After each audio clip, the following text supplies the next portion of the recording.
Pertama, persiapan pasien, di mana pasien didudukkan di dental unit dengan posisi operator di sebelah kanan depan pasien.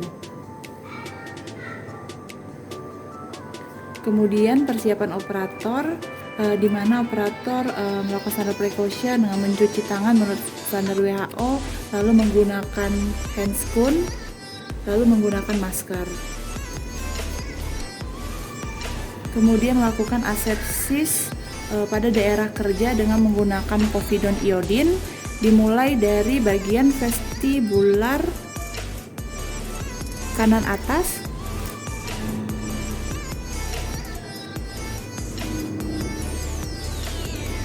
lanjut ke vestibular kiri atas, lalu ke bagian lingual kiri atas, lingual depan, baru lingual kanan atas, lalu dilanjutkan lingual kanan bawah, depan, dilanjutkan ke lingual kiri bawah, lanjut ke vestibular kiri bawah, dan terakhir di vestibular kanan bawah.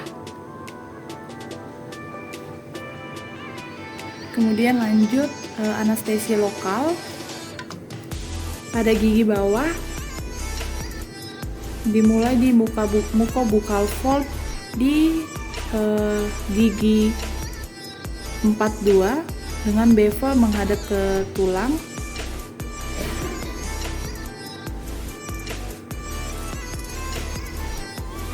Baru di mucobuccal fold gigi 11, mucobuccal fold di gigi 31, lalu di mucobuccal fold di gigi 32.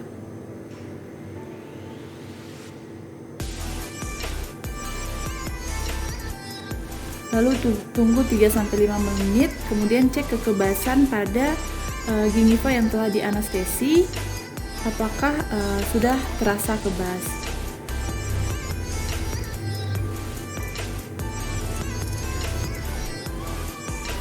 Kemudian lakukan penandaan saku periodontal dengan menggunakan pocket marker. Namun jika tidak menggunakan pocket marker, dapat diganti dengan menggunakan prop periodontal dan sonde, di mana prop periodontal dimasukkan di sisi distal gigi 42.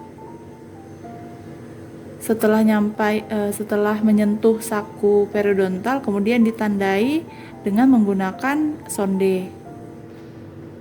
Lalu dilanjutkan di bagian tengah dari gigi 42. Setelah sampai di saku periodontal, ditandai dengan menggunakan sonde hingga menimbulkan titik-titik perdarahan. Begitu juga di bagian mesial gigi 42. Lalu dilanjutkan di bagian distal gigi 41, di tengah gigi 41, di mesial gigi 41, di tengah gigi 31, di distal gigi 31, di mesial gigi 32, lalu di bagian tengah gigi 32, dan di bagian distal gigi 32. Setelah itu dilanjutkan dengan reseksi gingiva atau insisi gingiva. Nah, insisi gingiva di sini dilakukan dengan insisi discontinue menggunakan pisau bedah, di mana dimulai dari distal gigi 42,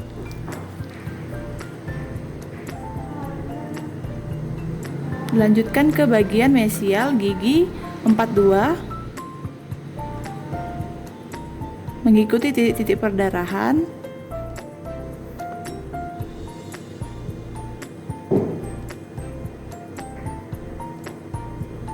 Lanjut, insisi selanjutnya menyilang dari interdental, mengikuti titik-titik perdarahan, lanjutkan ke mesial gigi 41.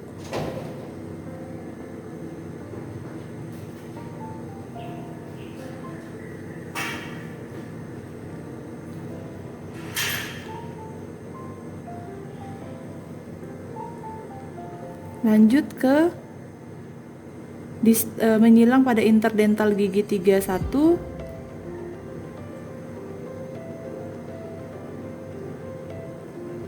sampai mesil gigi 31,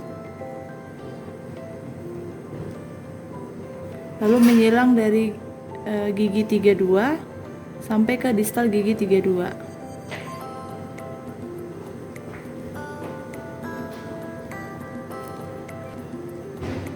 Kemudian reshaping kontur gingiva, di mana membentuk feston gigi dengan menggunakan pisau Kirkland untuk bagian vestibular dan pisau Orban untuk bagian interdental. Membentuk kontur gingiva.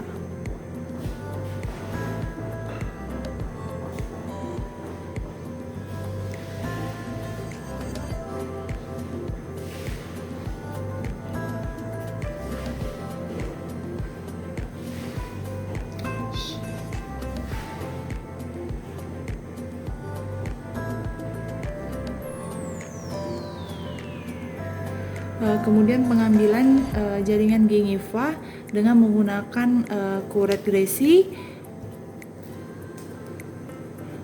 di mana kuret menembus jaringan gingiva hingga berkontak dengan gigi, kemudian disapu ke bagian koronal dari gigi.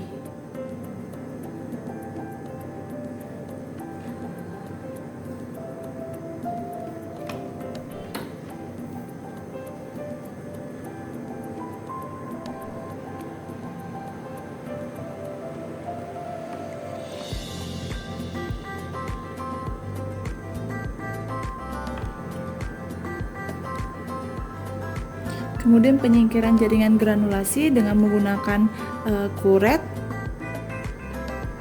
dengan bagian yang tajam menghadap ke daerah gigi.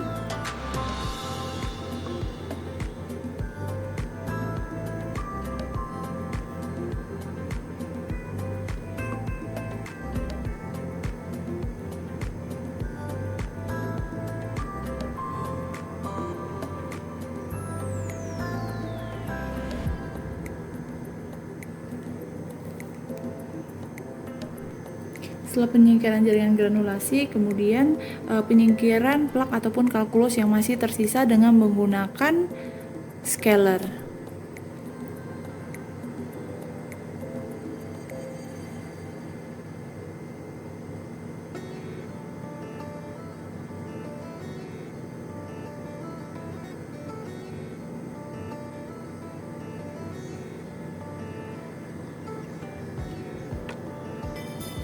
Kemudian irigasi dengan menggunakan larutan salin pada seluruh permukaan gingiva yang telah digingivektomi.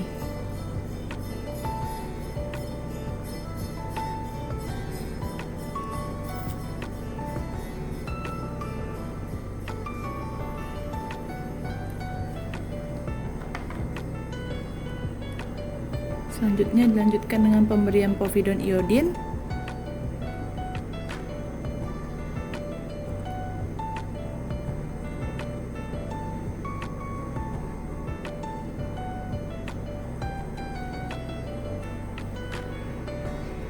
Kemudian keringkan dengan menggunakan kasa, di mana kasa membentuk U dan diletakkan pada gingiva yang telah dilakukan prosedur gingivektomi.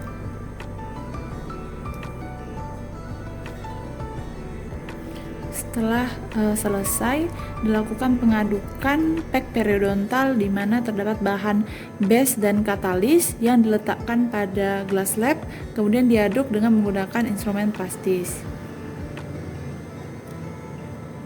sampai terbentuk homogen dan terasa berat.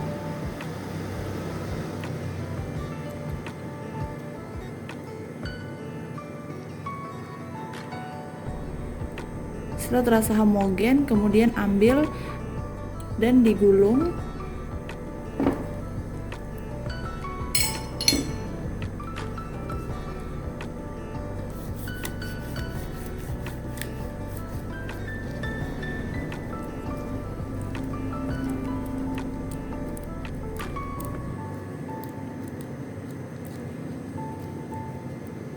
lalu diletakkan pada daerah yang telah dilakukan gingivektomi.